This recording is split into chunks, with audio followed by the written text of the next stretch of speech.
Overwatch can be seen as a test of reaction time and flick shots. I tried to look at it as a system, mechanical, but also psychological, behavioral, and structural. My name is Manakai. Professionally, I've spent 20 years in tech and research, with training and experience in human behavior, psychology, problem solving, and critical thinking. Personally, philosophy, analytical psychology, and systems thinking have shaped how I approach most things in life.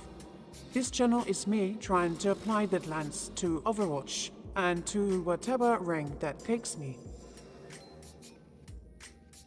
For many years, I played this game casually, mostly quick play and arcade, with friends. A few placement matches each season just to see where I landed. Mostly bronze and silver. Nothing serious. Played since Overwatch Classic.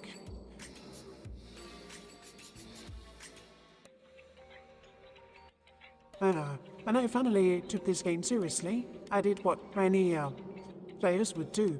I would pick heroes for advantage, as big for this map, this team comp, this enemy comp conscious swapping. 3 seasons of that. Put me exactly one place, stuck in gold. So I stopped. I picked one hero, Genji, and committed. A hero I always liked the most, who also happened to be one of the most difficult heroes in the game. So I focused on refinement, one character, one deep well of mechanics and decision-making instead of many shallow ones. Diamond followed within about 45 focused hours on Genji.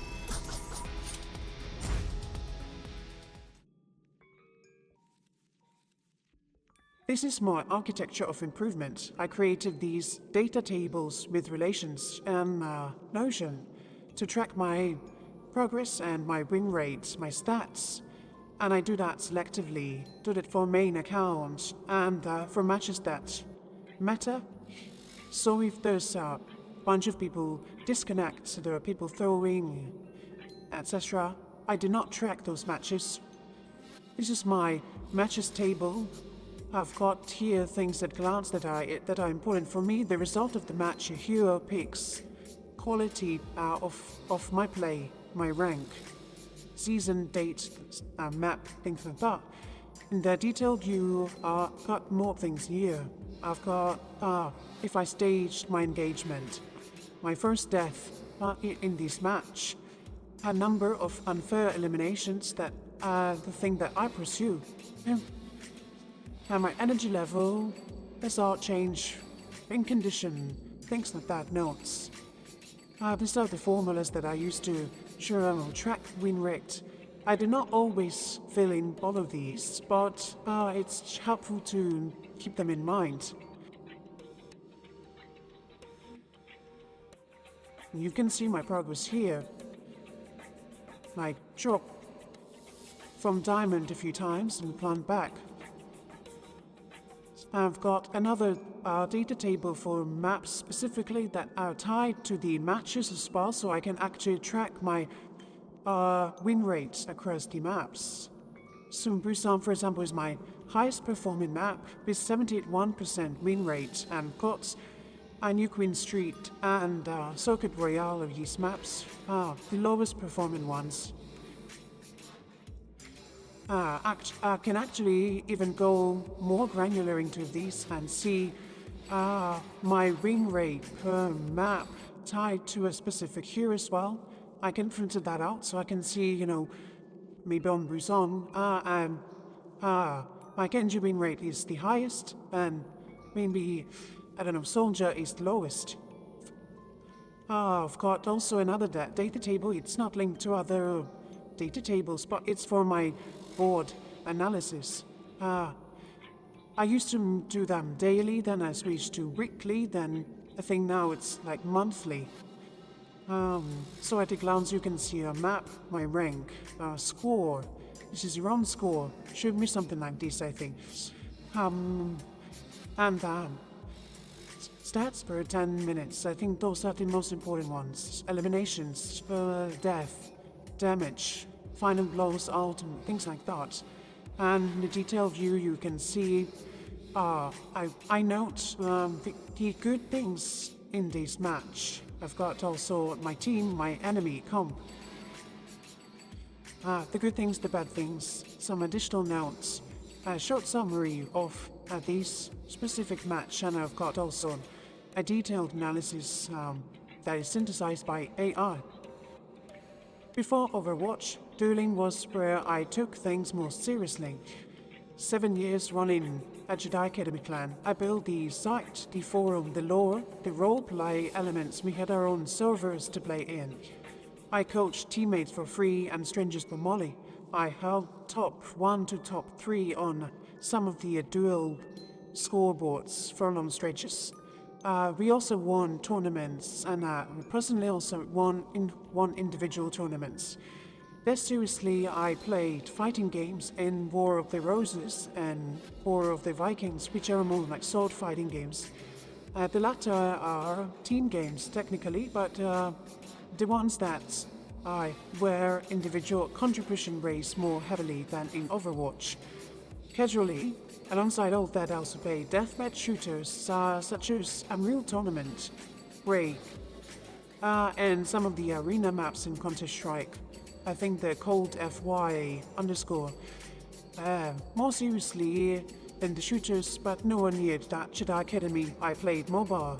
Games like Mobile Legends, Arena of Valor, and League of Legends. Well, some mono-RPG, but that's not relevant.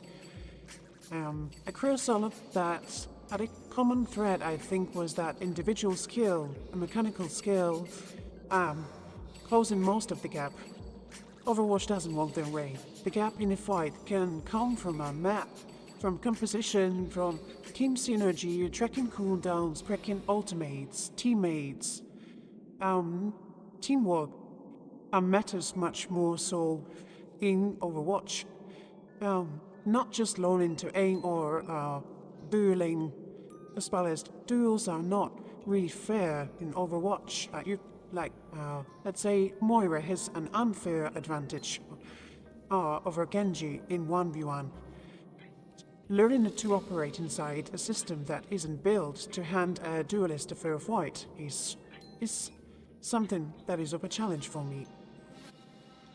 I developed a routine that helped me improve. I do a warm-up before each of my comp sessions. I start with VAXTA, an AN training custom game. I used to start with eye tracking, mouse tracking, and keyboard tracking separately, but now I cannot do that all at once, so I start usually with my secondary fire shots, and also then dash to finish the one-hit combo. Also, I warm up my poking and dragon blades. And then I queue for competitive after that. While I wait, I'm in a deathmatch lobby, working on the same mechanics, but also adding more game sense to it. Choosing my duels, picking my targets, focusing on unfair eliminations, playing life, sneaking,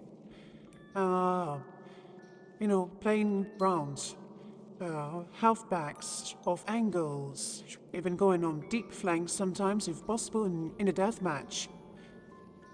I take small breaks between matches and longer breaks after 2 or 3 games or after a loss. And I also have a hard cap, 2 to 3 losses. And that's when my climbing session on main ends.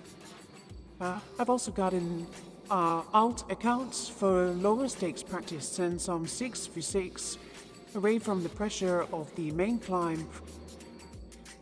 I aim to play 3 to 4 hours most of the days on my main account. This can feel tedious and unnecessary, but it helps to stay focused and not let tilts snowball. The first time I touched Diamond, I abandoned the caps and my strategy and my discipline. I chased losses, played doing drives, half-focused, and at the end of the season, I was trying to chase the high of of touching the diamonds and played many games during chaotic times.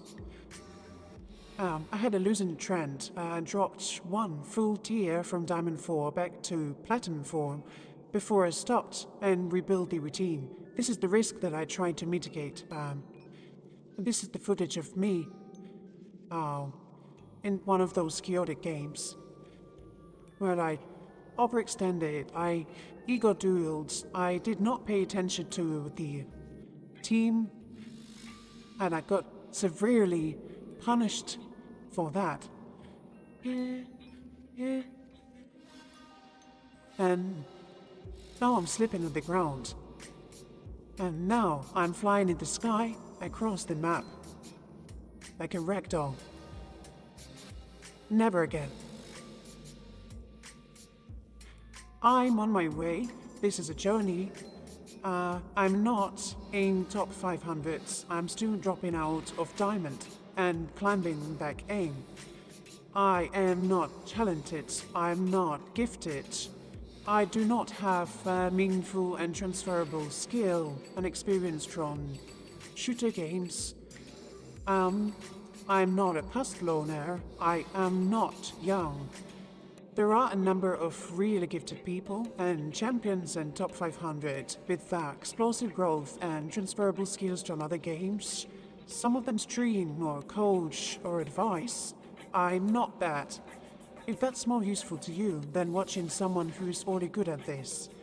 If you're stuck somewhere and trying advice that assumes talent you don't have, join me walking through this in real life.